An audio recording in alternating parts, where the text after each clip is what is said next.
تو دین کو تو اللہ تبارک و تعالیٰ نے قیامت تک کے لیے انسانوں کے حق میں قبول فرما لیا۔ اب مسئلہ یہ رہا کہ اب اس دین کو، جو دین انسانوں کو، تو جہاں کے مالک میرے آقا نے سارے انسانوں کو عطا کر دیا، اس لیے آپ کی نبوت کی شان کی کہ سارے انسانوں کے لیے آپ نبی ہیں، اور قیامت تک آنے والے انسانوں کے لیے دین کو بحیثیت دین کے اللہ تعالیٰ نے قبول کیا۔ تو پتہ یہ چلا کہ دین کی قبولیت تو انسانوں میں، جو جہاں کے مالک میرے آقا ہی کے صدقے میں داخل ہو چکی ہے۔ اور بھی احادیث کے اندر اس بات کی اشارات ملتے ہیں کہ دنیا میں ہر پیدا ہونے والا بچہ فطرت اسلام پر پیدا ہوتا ہے۔ فطرت اسلام کیا ہے؟ یہ دین فطرت ہے۔ اور اسلام کی حقیقت کیا ہے؟ اسلام ہر زمانوں کے اندر سابقہ کے اندر میں وہی اسلام اور وہی دین رہا، لیکن نبیوں کے ساتھ اور ان قوموں کے اعتبار سے اللہ تبارک و تعالیٰ نے طریقوں کے اندر میں کچھ رد و بدل قائم کیا اس اعتبار سے۔ لیکن دین تو شروع سے حضرت آدم علیہ السلام سے لے کر دو جہاں کے مالک میرے آقا، اور دو جہاں کے مالک میرے آقا کے ذریعے سے قیامت تک کے لیے اللہ کا دین ایک ہی تھا اور ایک ہی ہے اور ایک ہی رہے گا۔ وہ دین کیا ہے؟ وہ دین کیا ہے؟ اصل دین کیا ہے؟ شریعت اور پھر اسلام کے طریقے، اخلاق و کردار، یہ اسلام ہے اور یہ مذہب ہے۔ اصل دین کیا ہے؟ اللہ تبارک و تعالیٰ کی طرف سے بندوں کو جو دین عطا کیا گیا ہے وہ دین ہے۔ اگر اللہ کا دین اللہ تبارک و تعالیٰ سے معلوم کرے کہ مولا تیرا دین کیا ہے، تو پھر اگر ہم اس کو یہ کہیں کہ اللہ کا دین صرف اسلام ہے، بے شک اللہ کی طرف سے اللہ کا دین ہے، پسندیدہ دین ہے، لیکن کہیں تو پھر عیسیٰ علیہ السلام کا دین کون سا تھا؟ موسیٰ علیہ السلام کا دین کون سا تھا؟ نوح علیہ السلام کا دین کس کا تھا؟ کون سا تھا؟ کیا اللہ کا نہیں تھا؟ تو پتہ یہ چلا کہ دین تو جس کو اللہ دین کہتا ہے کوئی ایک دین ہے۔ اب اس کے علاوہ ان انبیاء کرام علیہ السلام کے ذریعے سے دین کی حیت اور نوعیت بدلتی رہی ہے زمانوں کے اندر میں، اور تکمیل کی صورت میں تو جہاں کے مالک میرے آقا کے حیات ظاہرہ میں آپ پر دین کو مکمل قرار دیا۔ اب حیت بھی نہیں بدلے گی بلکہ دین وہی رہے گا۔ لیکن سوال یہ پیدا ہوتا ہے کہ اللہ کا دین کیا ہے؟ اللہ کا دین کیا ہے؟ اگر ہم کہیں تو اسلام، تو بے شک یہ اسلام تو اللہ کا دین ہے اور پسندیدہ دین ہے، پسندیدہ دین ہے۔ دیگر ادیان کو اللہ تبارک و تعالیٰ نے پسندیدہ دین کا مقام عطا نہیں کیا، اس لیے کہ اللہ کی پسند وہ تو قائم رہنے والی ہے۔ اپنے اپنے زمانوں کے اندر میں دین عیسوی بھی دنیا میں چلا، دین موسوی بھی چلا، مختلف ادیان زمانوں میں چلتے رہے، لیکن دو جہاں کے مالک میرے آقا کی تشریف آوری پر یہ دین کو مکمل اللہ تبارک و تعالیٰ نے کر دیا، اور دین کی ایک پہچان اور ایک ساخت اور ایک صورت اور ایک سانچہ قائم فرما دیا، اور وہ مکمل نمونہ اپنے محبوب کی صورت میں انسانوں کو عطا فرمایا، اور یہ حکم فرما دیا کہ ان ادیانوں پر چلنے والوں کے لیے، یہود و نصارہ، کفار و مشرکین کے لیے بھی اور انسانوں کے لیے بھی، اگر تم اللہ کا دین چاہتے ہو، اللہ تعالیٰ تم سے محبت کرے، قل ان کنتم تحبون اللہ فاتبعونی ویحببکم اللہ، اگر اللہ کی محبت اور اللہ کی خوشنودی اور اللہ کی رضا اگر میرے بندوں تم چاہتے ہو، اے یہودیوں، اے عیسائیوں، اے نصرانیوں، اے مجوسیوں، اے دنیا کے بسنے والے انسانوں، تو تم اگر میری رضا چاہتے ہو تو میرے دین کو اختیار کرو، میرے دین کو اختیار کرو۔ تو یہاں پر دین کی صورت میں اللہ تبارک و تعالیٰ نے ان امم سابقہ کی قوموں سے قیامت تک آنے والی اور انسانوں سے مخاطب کر اللہ نے فرمایا، قل ان کنتم تحبون اللہ فاتبعونی، کیا میرے محبوب آپ فرما دیجئے کہ تم مجھ سے محبت کرنا چاہتے ہو، اللہ تبارک و تعالیٰ تم سے راضی ہو جائے، تم سے خوش ہو جائے، تو کیا فرمایا؟ قل ان کنتم تحبون اللہ فاتبعونی ویحببکم اللہ۔ تو میرا دین میرا محبوب ہے، کیا ہے؟ میرا دین، اللہ کا دین اللہ کے محبوب ہمارے آقا دو جہاں کے مالک محمد رسول اللہ صلی اللہ علیہ وسلم کی ذات ہے۔ اللہ کا جو دین ہے وہ ذات مصطفیٰ ہے۔ اب ذات مصطفیٰ نے جو کچھ انسانوں کو رب کی مرضی کو، رب کو راضی کرنے کے لیے جو کچھ اعمال بتائے، تو وہ دین مستوی ہوا، دین خداوندی نہیں ہوا۔ دین خداوندی کیونکہ دین اللہ نے بندوں کو عطا نہیں کیا، اپنے محبوب کو عطا کیا، اور ہم کو جو ملا ہے، جن کے ذریعے سے ملا ہے، وہ میرے آقا کی ذات سے ملا ہے۔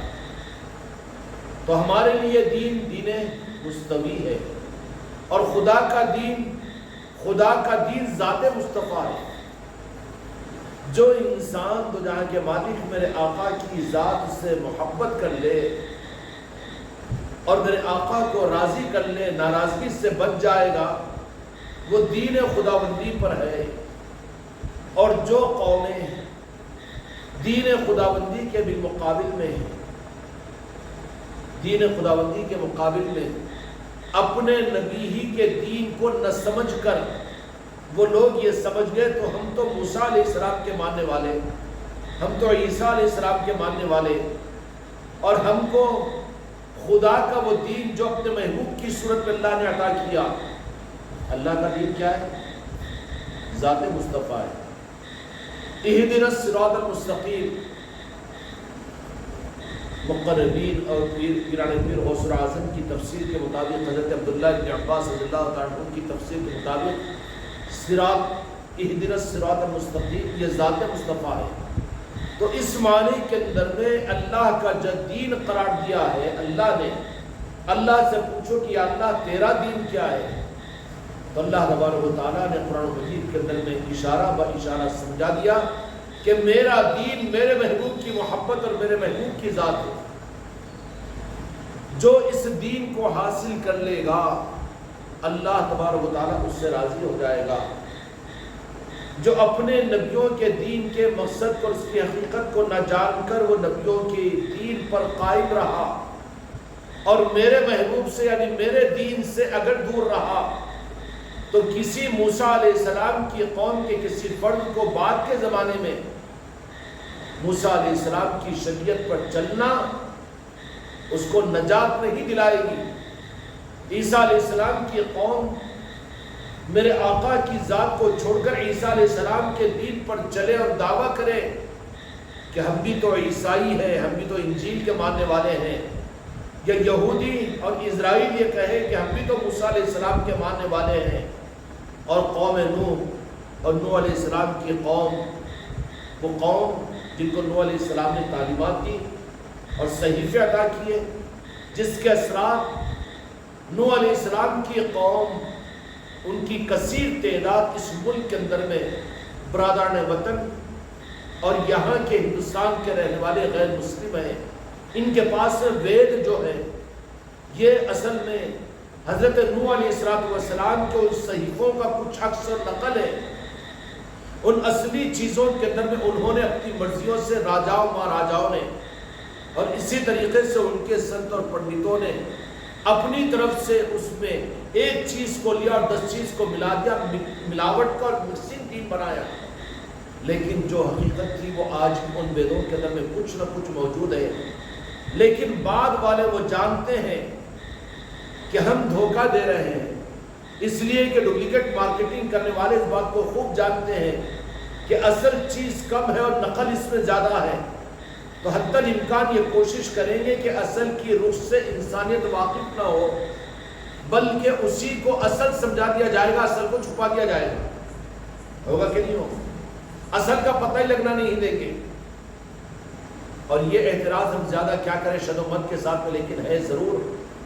ویدوں میں میرے آقا کی طرف رہبری موجود ہے، تورات و انجیل میں میرے آقا کی طرف میں حکم موجود ہے، لیکن اس کو انہوں نے اس درجے میں چھپایا کیوں؟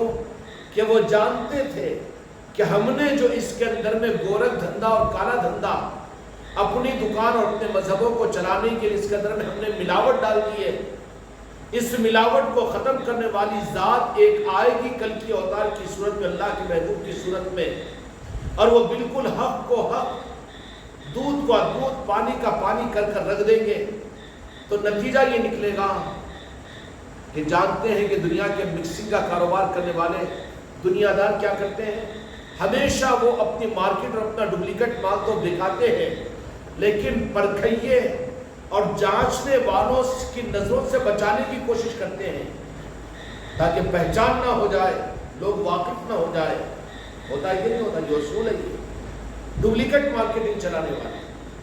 تو اگر کہیں پر پتہ چل جائے کہ نہیں وہ تو اصل پہچان والا ہے، تو اس کو غلط کہیں گے، سب مل کر اس کو ہٹا دیں گے، سب مل کر اس کا رد کر دیں گے، اور جب میں غفیر ہوگا اس کی جو مخالفت کرے گا، یعنی جھوٹ کو اتنی کثرت سے بولا جائے گا کہ سچ چھوٹ جائے گی۔ یہ مارکیٹنگ کا نظام ہوتا ہے۔ اسی طریقے سے مذہبوں اور دینوں کے ساتھ معاملہ ہوا کہ جنہوں نے نبیوں کی تعلیمات کا نام لے کر اپنی طرف سے دین میں مکس کیا چیزوں کو، یہی معاملہ تورات کا ہوا، یہی انجیل کا ہوا، یہی زبور کا ہوا، اور یہی نوح علیہ السلام کے صحیفوں کا ہوا، اور آدم علیہ السلام کے صحیفوں کا ہوا۔ سارے آسمانی مذاہب کے ساتھ بھی یہی معاملہ ہوا کہ کیا کیا، اس کے اندر میں انہوں نے اپنی طرف سے اپنے مزاج کے مطابق، اپنے مفاد کے خاطر کی چیزوں کو حق کا لیبل لگا کر، عطر کا نام اور باٹل بنا کر اس میں کچھ اور بھر دیا۔ یہ الزام نہیں بلکہ حقیقت ہے۔ اچھا، اس کی حقیقت کیوں ہے ہم تائید نہیں کر رہے ہیں، لیکن حقیقت چھپتی نہیں ہے بلکہ حقیقت ہوتی ہے۔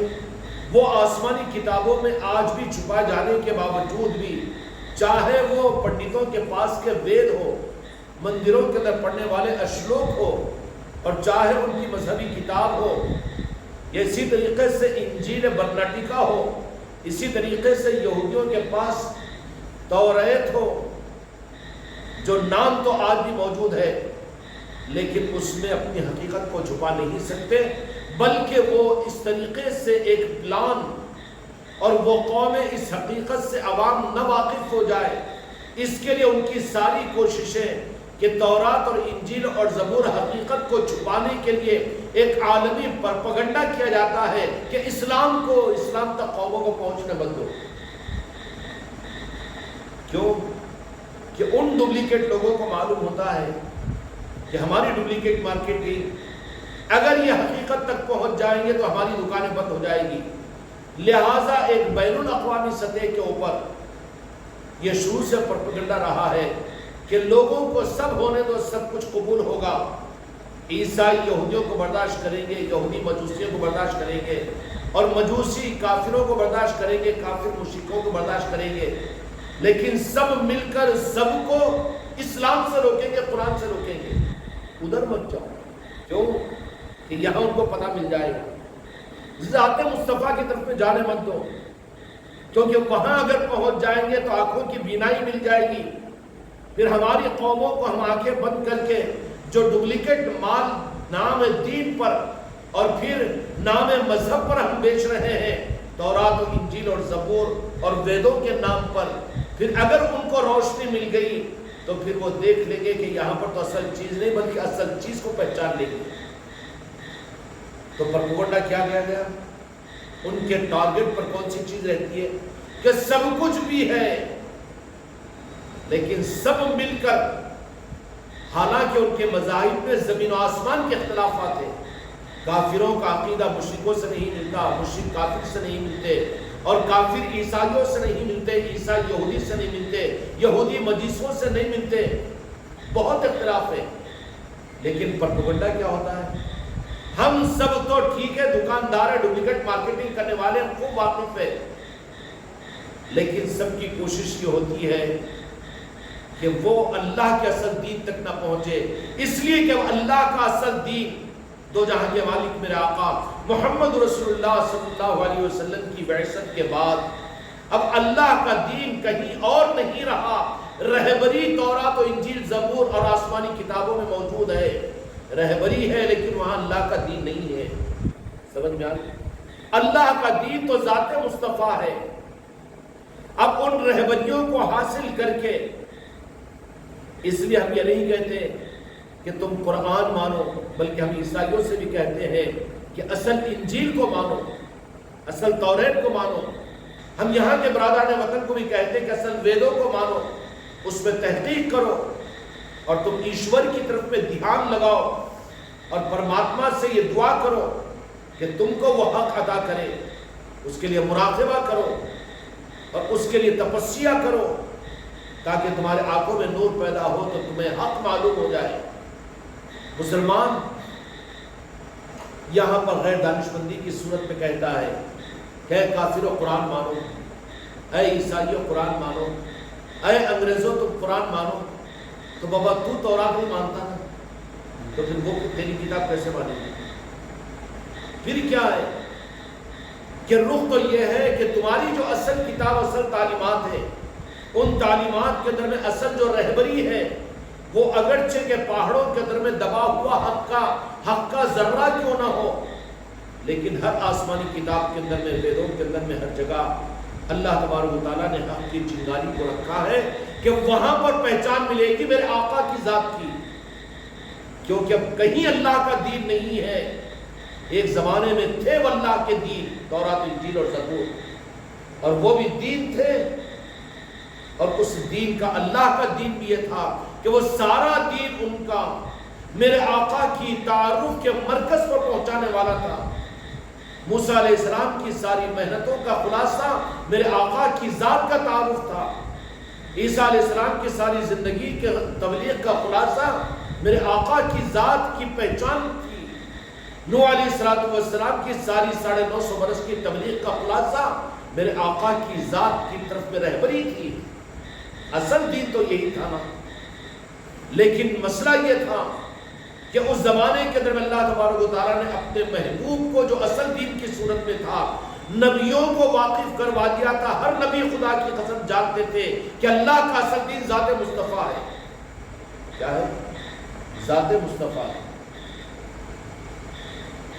لیکن اللہ تبارک و تعالیٰ نے یہ علم تو صرف نبیوں کو عطا کیا تھا اور کہا تھا کہ میں تم نبی اور تم رسول ہے، یہ میرا جو اصل دین ہے وہ میرا محبوب ہے، میں تم کو عطا کر رہا ہوں، لیکن ان کی تعظیم اور ادب اور ان کی محبت کو پیدا تم کرانے کے لیے تم اپنی قوموں کو، چونکہ تم پیغامبر ہو، اس لیے کہیں ایسا نہ ہو کہ تم ان کا پتہ بتائے تو کہیں تمہاری ناقدری موسیٰ علیہ السلام تمہاری قوم نہ کر دے، کیونکہ ان کا تم پتہ بنا دے تو نعوذ باللہ تمہاری کیا ضرورت ہے؟ ہوتا ہے نا، کہیں یہود و نصارہ کہیں وہ قومیں، اور یہ معاملہ ہوا۔ نوح علیہ السلام یا موسیٰ علیہ السلام کی کوئی اور بھی روایت ملتی ہے کہ ان کے پوتوں کے سامنے انہوں نے جب تذکرہ کیا تو جہاں کے مالک میرے آقا تھا کہ وہ اللہ کے ایسے محبوب ہے، ایسے پسندیدہ ہے اور اللہ کے آخری نبی ہے، اور وہ آئیں گے تو ان کی عظمت کی ہے، تو سوال کیا کہ آپ بڑے ہیں، آپ کی نسل میں وہ آئیں گے تو وہ چھوٹے ہوں گے، تو پھر چھوٹوں کا تعارف آپ بڑے کیوں کرا رہے ہیں؟ تو نبیوں نے کہا ارے اس لیے کروا رہا ہوں کہ مجھے یہ حکم میری نبوت کا مقصد ہے۔ تو کہا کہ ایسے کیسے ہو سکتا؟ قانون یہی ہے کہ ہے وہ ایسی عظمت والے، اصول یہ صحیح ہے کہ بڑوں کی تعظیم چھوٹے کریں گے، لیکن وہ چھوٹے نہیں ہیں بلکہ ہم بڑوں کے بڑے وہ ایسے ہیں آنے کے اعتبار سے آخر زمانے میں آئیں گے، لیکن عظمت اور مقام کے اعتبار سے رب نے ان کو وہ مقام عطا کیا کہ تم تو دور کی بات ہے، تمہاری نسلیں تو دور کی بات ہے، اور تمہارے بعد کی قومیں تو دور کی بات ہے، اگر وہ میری زندگی میں بھی اگر آ جائے تو مجھے بھی ان کے مانے بغیر میری نجات نہیں ہوگی۔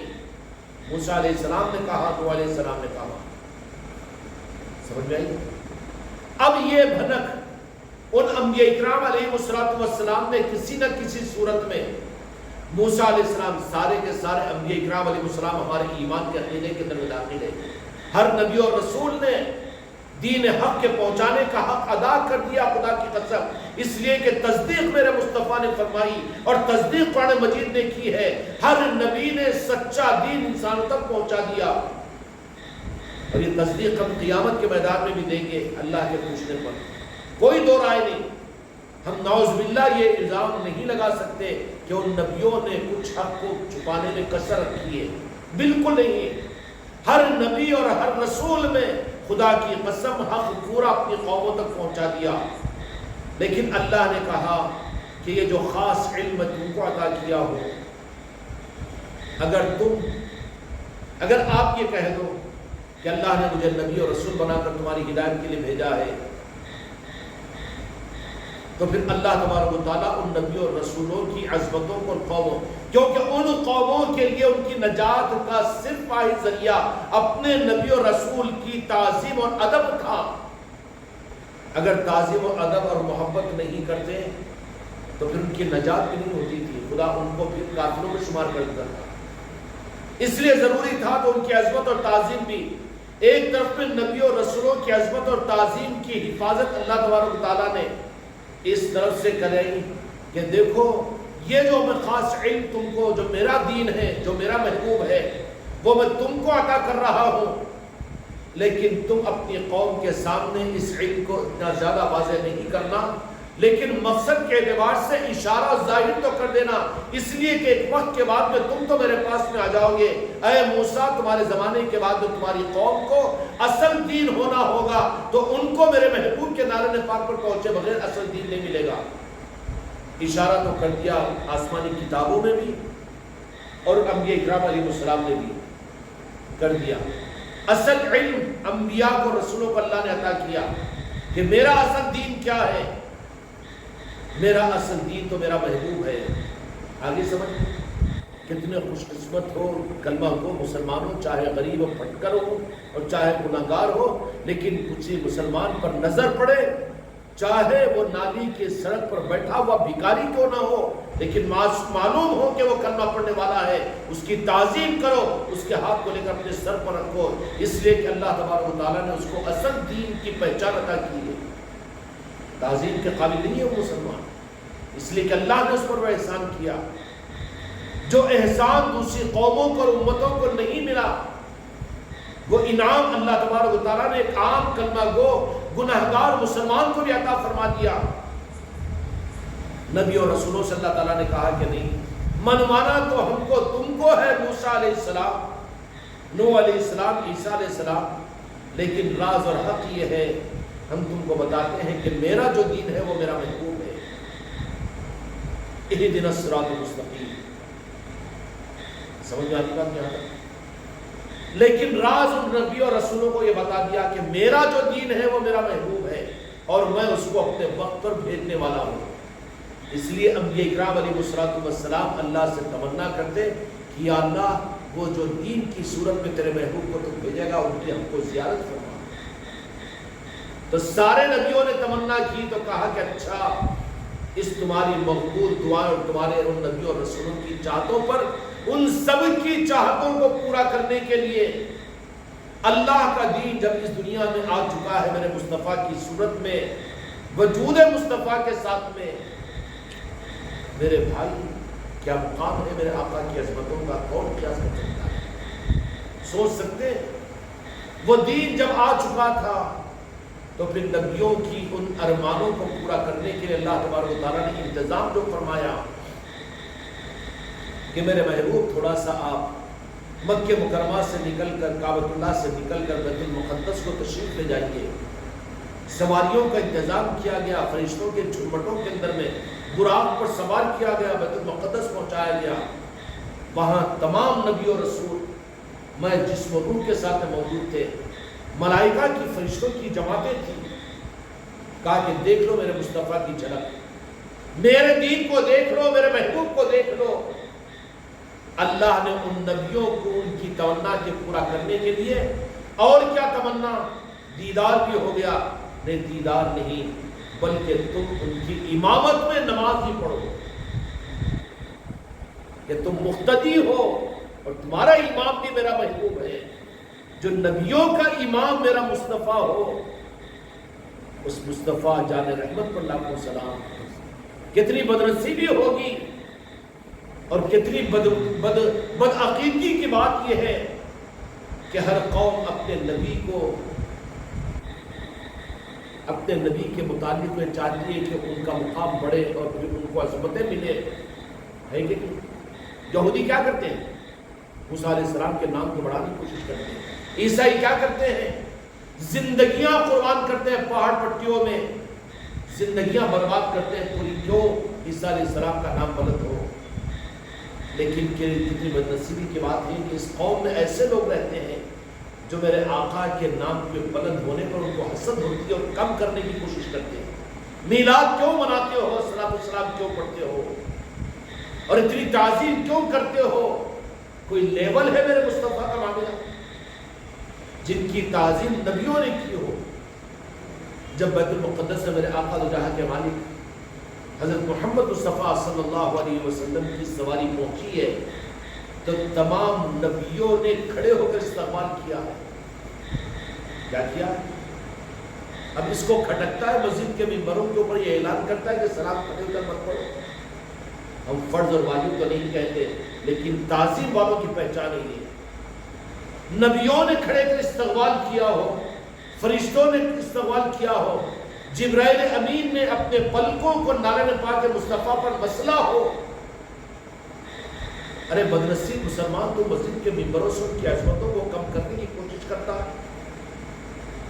کھیس گھسیٹ کر یہ بات کہتا ہے کہ وہ بھی تو نہیں. کیا ہے؟ ذات مصطفیٰ تو خدا کی قسم اللہ کا دین ہے.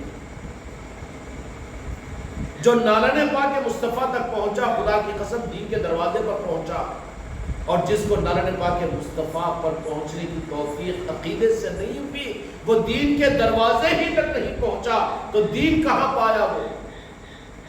اللہ تعالیٰ رب العالمین کی صحیح قدردانی کی توفیق عطا فرمائے. بحق لا الہ الا اللہ.